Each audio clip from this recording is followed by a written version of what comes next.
Neste vídeo vou comentar o terceiro episódio de Uzumaki, que está nos mostrando que a cidade está cada dia mais louca com essa maldição do espiral. Tivemos a bizarrice no hospital com as mulheres grávidas, os bebês falantes, o tornado atacando a Kiri e a volta de um personagem que morreu no episódio anterior. E a gente vendo também ainda mais a loucura da mãe do Suichi. A gente sabe que o segundo episódio foi uma decadência de qualidade. Mas esse terceiro episódio melhorou essa qualidade? E eu posso dizer a você que está ok, indo bem por razoável. Não foi essa melhora toda na animação, mas pra mim esse daqui foi mais confortável de assistir do que o episódio 2. No episódio 2 tinha mais movimentos estáticos, principalmente na hora deles andar e na hora deles correr. Nesse terceiro episódio a gente percebe que em alguns momentos está razoavelmente fluido, principalmente essa primeira história que é nos contada aqui, que é quando a gente vê a Kiri depois do incidente do segundo episódio, quando ela estava lá no farol, que aqui ela está sendo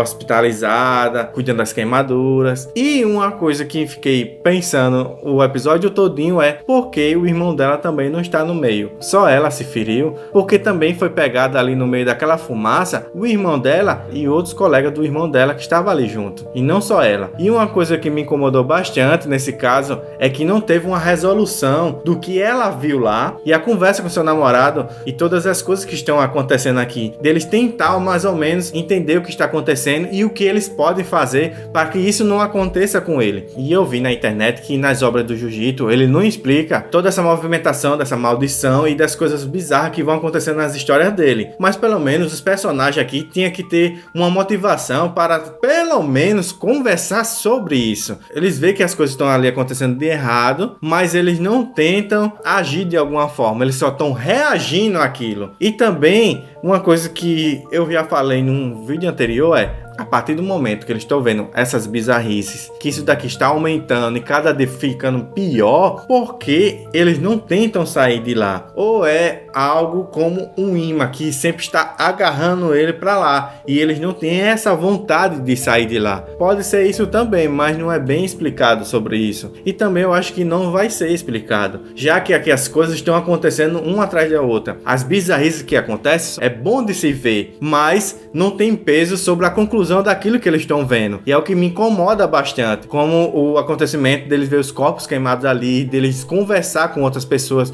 conversar com seu namorado, que ele tem mais experiência nesse caso, que ele deu até a deixa aqui dos mosquitos, que é um pivô do que está acontecendo com as mulheres grávidas ali, que é uma parte muito boa a gente ver esse horror das mulheres querendo se alimentar, querer o sangue das pessoas que estão ali. Quando a mulher está grávida, é como aquele ditado, ela está comendo por dois. Então ela sempre tem fome, ela sempre tem desejo de coisas diferentes. Então, como eu já tinha falado em outros vídeos aqui, que essa maldição da espiral, essa energia da espiral se alimenta dos desejos e dos sentimentos das pessoas, só que intensifica isso para elas ficarem loucas, foi o caso daqui também dela, desses desejos diferentes, dessa vontade de comer, fez ela enlouquecer e atacar as outras pessoas aqui no hospital, ao mesmo tempo com as crianças também, que queriam voltar para o corpo dela, porque eles gostam daquele quentinho, daquele aconchego, daquela sensação de estar coberto. Então por isso que a gente vê ali os bebês falando entre si sobre esse desejo de voltar novamente para a mãe. Como a espiral intensifica esse desejo, a gente vai vendo mais essa loucura acontecendo ali. E é muito da hora a gente ver esses caminhar da loucura e das bizarrices que vão acontecendo na cidade. Só que, e quando tem a conclusão lá daquilo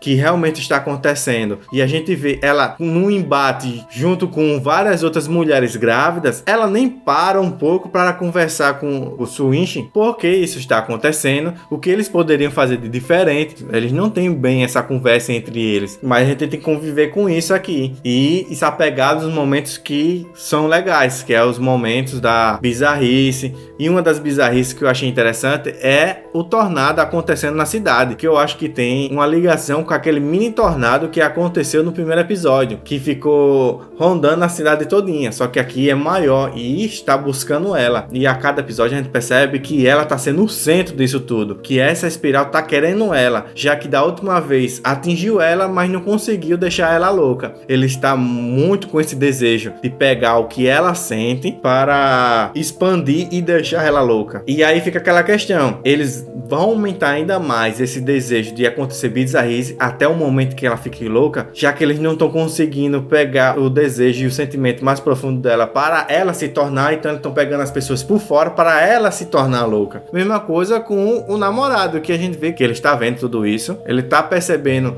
algumas semelhanças dos casos, mas até agora ele está imune, ele está vendo, ele se reprime e vai para outra ocasião, e essa maldição não tá chegando até ele. Então eu quero ver um momento em que a maldição vai chegar nele e deixar ele louco. Qual o desejo que ela vai aumentar nele para que ele fique louco, para que as coisas em espirais comecem a afetar ele. Tá afetando, mas não de uma forma como os outros estão aqui sendo afetados. E a gente vê também um pouco da continuação do caso da mãe dele, né, que está com medo que fique louco igual o pai e que queira ser a espiral. Então ela está reprimindo tudo o que é espiral, mas só que ela fazendo isso, ela está se tornando também louca pela espiral, porque essa fato de não querer espiral, ela está vendo espiral em tudo. Então isso está prejudicando ainda mais ela, que é uma coisa interessante que a gente vê ali na questão do ouvido. Mas no fim, a espiral vai lá atiçar ela, ela consegue fazer aquilo e vai enlouquecendo ainda mais ela. E isso é interessante, porque por mais que você tente escapar, ela vai atraindo você ainda mais. E uma coisa que foi nos plantada também nesse episódio é que o pai da Kirin também está começando a ter os sentimentos da espiral, ter a energia da espiral e ter esse desejo, porque a arte que ele está fazendo agora também está sendo tudo em formato de espiral, porque o pai do Shuichi disse isso a ele e ele percebeu que realmente essa é a verdadeira arte. Então ele vai enlouquecer fazendo várias artes por aí, e pode ser até que ele use até pessoas para fazer essa arte do espiral. No futuro ele chegue nessa loucura, já que nos foi mostrado esse comecinho da loucura. E também na confusão do tornado vimos também outra paixão em cima da Kirin se tornando uma espiral, porque tem um garoto lá que vê que ela é linda e determinada, e ele se apaixona por essa determinação dela e acaba se tornando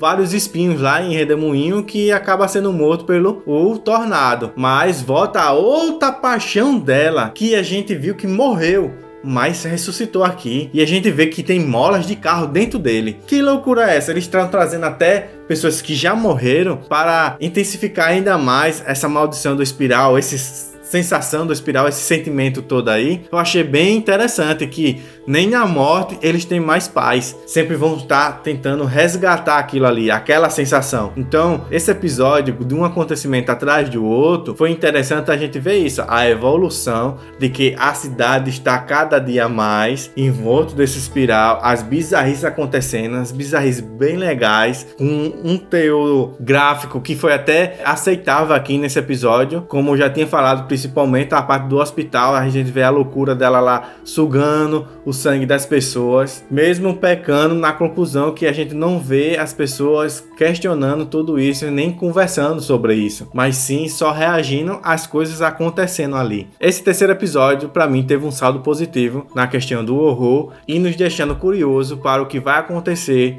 no último episódio, se toda essa bizarrice aí vão acabar com os nossos protagonistas. No decorrer disso tudo aqui, eu acho que não vai ter salvação para nenhum.